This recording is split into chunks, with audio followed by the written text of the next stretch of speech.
Bonjour à tous, nouveau cadre, nouveau format, nouveau studio. Eric Naminzo, bonjour. Bonjour. Marc-André Waro, bonjour. Bonjour.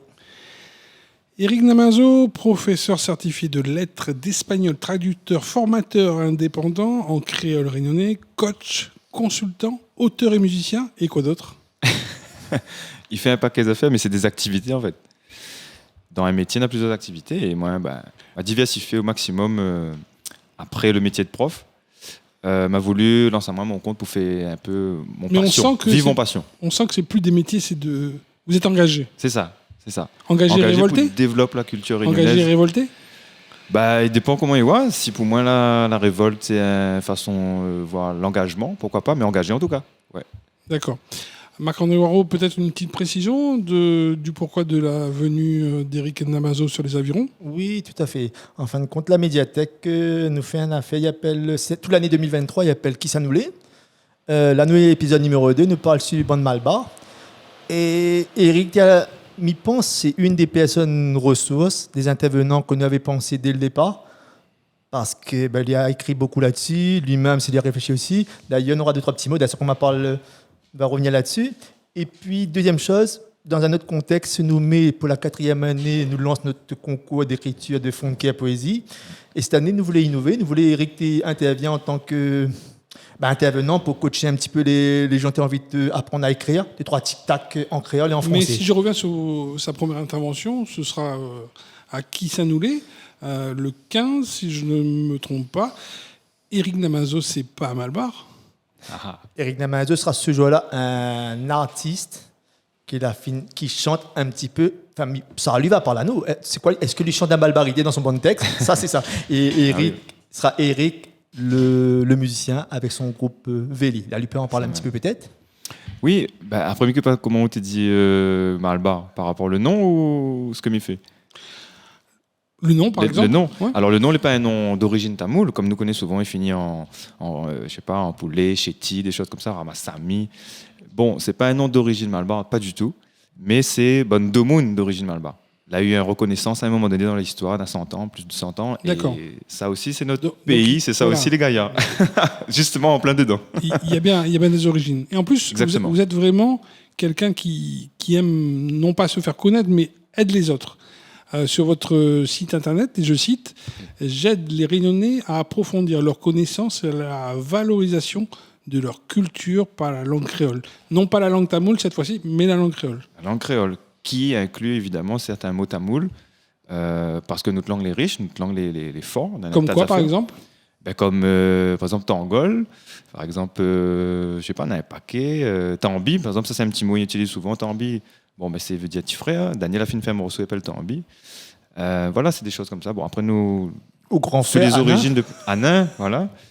Donc, dans vos différents travaux, vous êtes vraiment dans l'ancrage culturel de la Réunion. Exactement, tout à fait.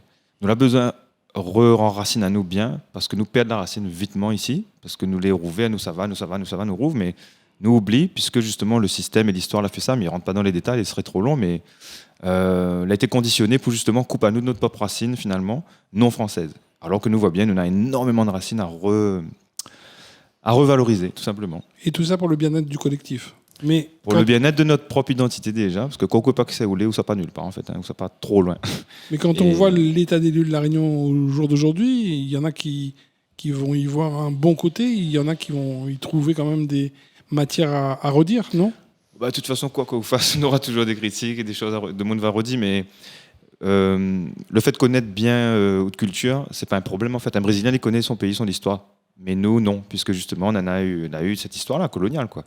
Donc, colonial, esclavage, etc. Exactement, où on favorisait, on valorisait la métropole et pas du tout le pays en lui-même, où les gens sont nés, où les gens ont grandi, où leurs ancêtres sont arrivés. Et tout ça là, il faut remettre en l'air. Donc nous, oui, il est important l'ancrage carrément. À ce propos, je voulais rajouter à notre niveau, la médiathèque justement, le Qui ça nous l'est cette année, t'es vraiment fait dans cette direction-là. Hein. C'est vraiment fait découvrir un petit peu de l'histoire de la Réunion à travers chaque composante de la population. Puisque nous-mêmes, quand nous rendons compte, voilà, les Réunionnais ne connaissent pas une partie de l'histoire des Réunionnais d'origine tamoule. Et peut-être Gujarat, chinoise. Ouais. Et donc c'était un petit peu pour ça. Et la quinzaine que nous met l'accent dessus en avril, c'est un peu ça. Et puis on s'est dit, les gens vont venir. On aura une exposition, on aura une conférence. On aura des auteurs qu'elle a écrit dessus, soit c'est d'origine malbar, soit c'est pas forcément des gens, mais qui intéressent à ce sujet. On aura un petit peu tout ça. Et d'ailleurs, nous parler un petit peu de langue, puisque le but, c'est parler d'héritage commun, et c'est la langue créole. Et d'ailleurs, Eric, on a un livre, mais il voulait monter à ça. Nous parle de langue et en même temps de malbarité. Là, maintenant, le langue créole, peut-être on va parler un petit peu, vous connaissez un petit peu mieux que moi, c'est quoi le langue créole, le concours organisé par le CCE. Et en 2009, Niwa, l'œuvre primée, n'a 6 morceaux, 6 textes de Éric Namenzo. Mon aurait aimé Ouliane, s'il ne rentre pas, un petit morceau, sur le livre avec moi, si vous vous souvenez, il s'appelle Pied Tamarin. Ah oui, bah oui. Faudra moins le texte, mais le texte. Bien m'écrit. Mais pour apprendre, c'est un autre délire, c'est notre affaire. Mais profite juste avant de lire, quand on nous dit des racines, nous toute la Réunion, ils connaissent beaucoup racines, un peu d'origine, tout ça là, malbar, mais nous connaissons en surface en fait, plus que dans les fêtes, plus que dans les événements calendaires. Que ça, personne n'est pas bien répondre en fin de compte. Donc, comme on dit la langue, tout ça, il est bien d'aller voir l'exposition, on aura là bientôt, par exemple sur la côte Partamoul, par exemple. Voilà, c'est dépasse un petit peu le superficiel en fait, aller vraiment à la rencontre de nos bonnes origines en détail. Voilà, ça c'est important, ça. Il manque encore en fait. Voilà. Aller à la rencontre, il y a toutes nos origines, mais et sans a priori aussi. Voilà, et sans a priori.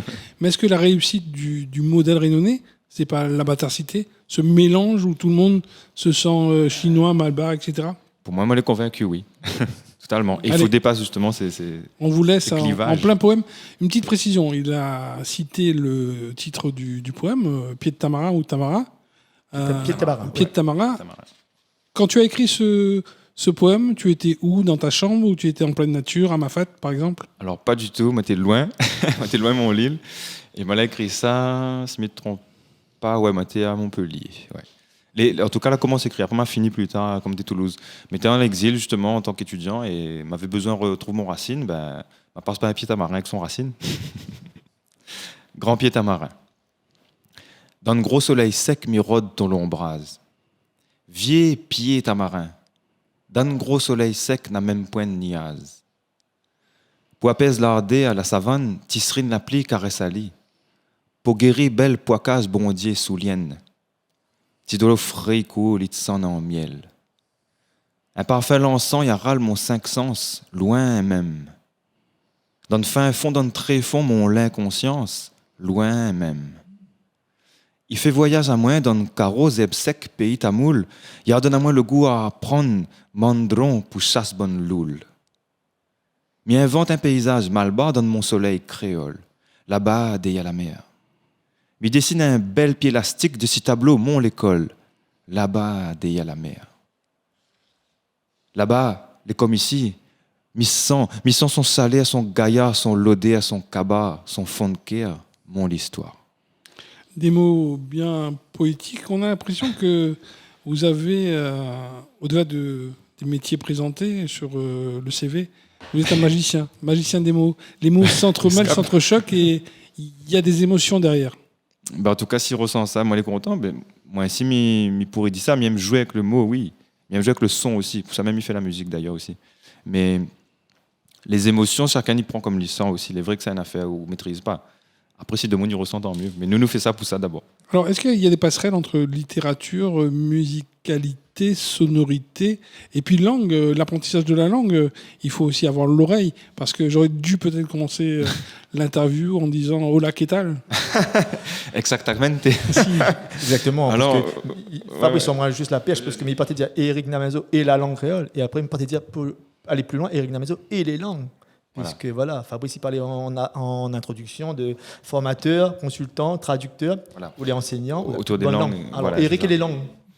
Éric et les langues, c'est un seul et même affaire. Moi, là, vraiment, on tombe là-dedans depuis l'école, les vrais. J'aime bonne langue, m'a toujours aimé ça, m'a toujours aimé travailler avec la bonne langue, traduire. Il pense souvent dans une autre langue, un mot, il vient dans une autre langue souvent. Bon, déjà l'espagnol, parce que m'a choisi de faire mon filière là-dedans. Donc oui, m'a les profs d'espagnol, mais aussi français. Là, jamais quitté à moi, m'écrit en français, m'a fait bonnes études un peu poussées aussi. Il avait encore français dedans, en prépa notamment. M'a fait allemand LV3 au lycée. La pas gêné à moi du tout, au contraire, j'étais content d'apprendre, même si de mots dit un peu difficile, mais dans son logique, chaque langue dans son logique, dans son univers, dans son philosophie, son manière, voir aussi le monde. Ça est trop valable, trop valable. Est-ce que dans les langues, on connaît votre parcours, vous êtes étudiant à Montpellier, est-ce que apprendre, c'est pas un peu voyager et sortir de l'île. Parce qu'en fait, on a déjà un avantage, on est dans une île où il y a plein de cultures. Et à force de côtoyer autant de cultures, on a, je dirais, je dis pas le voyage facile, mais on a envie de sortir de l'île. Est-ce que, par exemple, vous prenez une certaine identité créole, mais est-ce que vous invitez aussi les gens à quitter leur île pour aller voir ce qui se passe ailleurs? Bien sûr, parce que l'un n'empêche pas l'autre, et au contraire même. Au contraire, puisque, comme on vient de dire, c'est par l'ouverture vers l'autre qu'on comprend où bien, en fait. Et que ose aussi devenir vraiment sa couleur, en fait. C'est-à-dire, l'identité, on met à aller vraiment plus en avant. Et on a plus peur, parce que nous, on a un peu ici, en fait. Nous, on a un peu ancré que les ne pas mettre trop en avant tout ce qui est trop créole. Tension et croix anti-français. En fait, c'est ça, une espèce d'opposition qu'ils mettent toujours en avant, les fatigants, hein, mais malheureusement, là encore un petit peu commun. Et du coup, l'ouverture, oui, parce que on confronte à l'autre et on rend compte que on ne pas partage exactement comme lui. Quand un Espagnol, un Péruvien, un Suédois, il cause avec son cœur, son passion, son langue, son culture, son pays. Et on est là, on dit, ouais, mais il ne connaît pas assez la mienne. En tout cas, maman, il a 20 ans, comme moi à l'époque, en train de faire des études. Donc, ouais, on a souvent cette recherche identitaire dans ce période-là, je trouve. Elle est importante. Après, il ne faut pas attendre d'avoir entre 20 et 30 ans pour découvrir, mais souvent, me rendre compte de ça, ouais. On a l'impression aussi que tous les jalons que vous posez sur l'île ou à l'extérieur, c'est fait pour un peu rassembler et réveiller une conscience réunionnaise. Ouais, bien dit le mot rassembler, mieux ça. J'ai longtemps été militant, mais profite midi. Militant dans le sens où revendique ou oppose des idées. Et du coup, il tombe sur des débats, des confrontations d'idées en permanence. Mais il dit pas, elle n'est pas bon. Mais mes gars, il plus trop suivre que ça, en fait, parce qu'on a besoin d'autre chose. On a besoin d'être créatif et proactif. Et du coup, c'est ça. C'est la production artistique, c'est la production aussi dans les langues. Travailler pour la valorisation, finalement, est toujours beaucoup plus efficace, en fait. Et on voit aussi que... Donc rassembler et ouvrir et faire comprendre. Rassembler, fédérer, on a la médiathèque Jean-Bernard, on a du personnel, dont Marc-André fait partie, qui essaie de fédérer cette conscience réunionnaise avec ses apports. Est-ce qu'en tant qu'artiste, en tant que musicien, vous sentez chez vous aux Avirons? Ah, totalement. Franchement, la porte les grands ouverts. Et Zoti fait un travail vraiment de valorisation forte, sans juger, sans a priori, avec le cœur, avec la bienveillance. Et ça un affaire, il manque encore aussi, des fois, pas partout, mais par quoi ça nous passe, des fois, ouais, on dit... Mais là, ici, vraiment, on s'envoie à la maison. Hein. De toute façon, on est autre case. Oui. Je voulais juste revenir sur les langues, là, parce qu'il fait penser à moi tout le temps. Il prend cet exemple-là de Daniel Honoré. Hein. C'est lui qui était le chant de nos langues écrites. Et en même temps, il était prof d'anglais, tout le monde le connaît. Ouais. Ah, où c'est en partant de la langue espagnole qu'il est revenu vers la langue créole? Oté, pas loin. Pas loin, mais déjà, m'avait commencé à écouter Daniel Waro, quand on était un petit peu au lycée, tout ça, sans penser à l'espagnol en tant qu'étude. Hein. Daniel Waro et autres, c'était tout ça là. La réveille à moins sans que je comprenne en fait. Mais tu ne comprends pas déjà le sens et aussi à cause des causes rien créole avec bon mots un peu authentiques anciens. Et elle m'a compris en fait. Après quand on commence à faire des études en espagnol, en parlant aussi des langues autochtones, qu'elle a disparu, la faille disparaître à cause de l'imposition de l'espagnol dans ces pays-là. Là, m'a compris la note, c'est aussi une langue régionale, mais une langue avant tout déjà. Voilà, la renforcer si tu veux. Voilà, c'est une petite parenthèse sur l'actualité aujourd'hui. Nous voit Banna aujourd'hui, il a voulu remontrer fortement les 20 ans devant le rectorat. Aujourd'hui, on avait un petit rassemblement pour nous de langue créole dans l'école. Il rappelle ça qu'on a 20 ans, il existe, qu'il n'est pas tout à fait malheureusement appliqué. Et pour finir, Eric et la langue tamoul, puis je nous parle de racines. Alors, voilà, ça c'est le côté, on va dire, spirituel dans mon parcours. Parce que, alors, me dirait peut-être, pour commencer comme ça, il est encore trop rattaché à la spiritualité, à la religion, la langue et la culture tamoul, mais il est un peu normal parce que c'est les Malbars qui emmènent ça. Malbar était pratiqué en religion et c'est dans la religion que la langue a été perpétuée, voilà, préservée. Donc, je connais beaucoup de mots à travers la religion, mais après, finalement, au-delà de ça, Nana le Bal tamoul, par exemple, que les laïcs, que c'est quelque chose de moins, il peut aller voir, c'est comme une représentation culturelle, en fait, hein, de grandes épopées, longtemps, tout ça, avec bons personnages. Et ça, c'est une tradition, il faut préserver aussi, à cause de ça. On va parler à nous de ça. Voilà. On va parler de ça le 14 avril, vendredi soir. Vendredi 14 avril. Un petit clin d'œil, Eric Namazo, un petit clin d'œil avant de terminer l'émission. Quand on vous entend, on dirait que vous avez le Shakti. Alors pour ceux qui ne connaissent pas, le Shakti, c'est la force. Quand le pénitent, par exemple, va marcher dans le feu, il a peut-être quelques inquiétudes, mais il sait qu'il va marcher dans le feu parce que voilà, il y a le Shakti. On a l'impression que vous avez un Shakti. Au cap bien les choses en tout cas, mais je pense que n'est pas faux, ouais, n'est pas faux parce que c'est l'énergie mais veut préserver. Remarquez bien la couleur de votre pomponnette là sur le micro, voilà. Ouais. Les jaunes. Non, mais c'est ça. Ouais. Il m'a fait un ordre numéro. Je laisse clôturer ce premier format et ce format d'invitation et de rencontre et de plonger dans l'histoire. On a plongé dans l'histoire d'Éric Namazo. Ça nous a fait vraiment plaisir et je laisserai les mots de la fin à celui qui l'a invité ici. Oui, donc tu juste pour dire Eric, encore merci quand on accepte notre l'invitation. Et puis nous invite tout le monde aux avirons et ailleurs venir à partir du 1er avril jusqu'au 15. Toutes nos bonnes collègues. Toutes nos bonnes collègues aussi, évidemment. Pendant 15 jours, mettre l'accent sur une bonne réunionnais d'origine tamoul, bonne malbar, dont ça parle malbarité. On aura atelier, puisqu'on nous parle de langue tamoul tout à l'heure, on a beaucoup fait découvrir nous un petit peu comment écrire en tamoul. André Amouni. Un Zarboutan. Dès mercredi 5. Ensuite, le vendredi de la semaine d'après, le 14.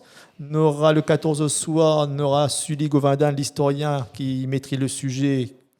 Un connaisseur qui a écrit beaucoup d'ouvrages sur les langagismes et les engagés indiens. Avec 2 grandes épopées, le Mahabharata et le Ramayana.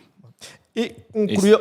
Et c'est Malbar aussi, il tient la malbarité et pas l'indianité forcément. Voilà, malbarité, voilà.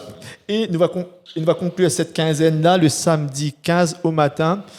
Eric et son groupe Véli, donc puisqu'il nous parlait aussi du chanteur, musicien, compositeur et pianiste. On a vu sur la page Facebook avec son ancien prof de piano. Donc c'est une formation classique aussi. Ouais. Le Bougna plein de cordes à son bob. Une prestation juste avant la rencontre avec l'auteur Lucé Pemal Naïk pour son dernier roman L'Engament ou l'amour érigé en dogme de vie. Voilà. Merci Azot. Merci à toutes. Merci Azot. Au revoir. On retrouve. Ville les Avirons vers un territoire durable.